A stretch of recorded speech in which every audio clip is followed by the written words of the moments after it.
बिहार विधानसभा चुनाव के परिणाम से पहले एग्जिट पोल में एनडीए को बढ़त दिख रही है। ऐसे में झारखंड मुक्ति मोर्चा ने रांची के केंद्रीय कार्यालय में प्रेस वार्ता के दौरान कहा कि एग्जिट पोल पर तो भरोसा नहीं है, लेकिन अगर चुनाव परिणाम में कुछ ऊंच नीच होता है तो इसके खुद जिम्मेवार राजद और कांग्रेस होंगे।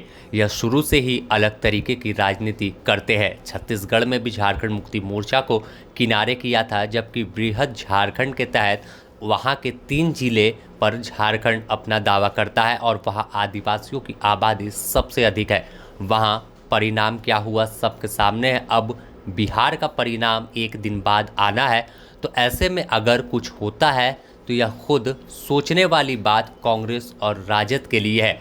वहां पर अगर झारखंड मुक्ति मोर्चा 7 चुनाव लड़ती तो परिणाम के नतीजे कुछ और होते। तो साफ तौर पर देखें तो एनडीए गठबंधन को लगातार तमाम एग्जिट पोल फिलहाल जीत के आंकड़े तक पहुंचता हुआ दिखा रहा है। जो जादुई आंकड़ा होता है वहां तक पहुंच रहा है, और ऐसे में इंडिया गठबंधन उससे थोड़ा पीछे है। तो इन तमाम चीज़ों को लेकर राजनीतिक सरगर्मी बढ़ गई है। अब 24 घंटे का वक्त बचा है, आखिर क्या होने वाला है। इससे पहले झारखंड मुक्ति मोर्चा के केंद्रीय प्रवक्ता सुप्रियो भट्टाचार्य ने क्या कुछ कहा, आप खुद सुनिए। मैंने आपके बोलने से हम लोग अब तय करेंगे अपने कार्यक्रम। नहीं, आपने कहा था, हमने कहा था चुनाव के बाद ना, चुनाव की प्रक्रिया समाप्त होती है नतीजे के घोषणा के बाद, जब उसकी अधिसूचना जारी हो जाती है भारतीय गजट में, राजपत्र में सब निर्णय आ जाने दीजिए। उसके बाद बिहार एग्जिट पोल जो चल रहा है, बिहार उसमें क्या है? देखिए, बिहार का जो एग्जिट पोल चल रहा है उसमें मुझे बहुत विश्वसनीय नहीं लग रहा है, क्योंकि किसी ने भी वोट का आंकड़ा नहीं दिया, सीटें दी।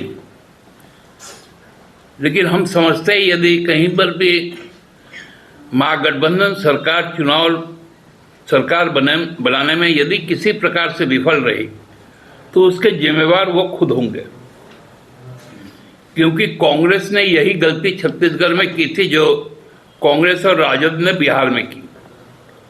यदि हम उनके साथ रहते तो और बेहतर तरीके से हम ये सुनिश्चित करते कि बिहार में बदलाव होता। लेकिन ये दुर्भाग्यजनक स्थिति कांग्रेस और राजद ने ली है निर्णय। इसके पूर्व में भी छत्तीसगढ़ में इस तरह के निर्णय लिए गए कि हमसे सटा हुआ राज्य है, जहां बृहत झारखंड राज्य के तहत वहां के 3 जिले में हमारा संगठन कार्यरत है। वहां की जो जनजातियां हैं वही जनजातियां हमारे यहाँ पर भी है। हमारे साथ वहां का एक रिश्ता भी एक अलग है। तो ये पॉलिटिकल पार्टियां कई समय अपने स्ट्रेटेजी बनाने में गलती कर देती हैं, और वो गलती का खामियाजा अगले 5 साल तक भुगतना पड़ता है। यही एक दुर्भाग्यजनक स्थिति थी। खैर, अब वो स्थितियां भी बदल गई हैं।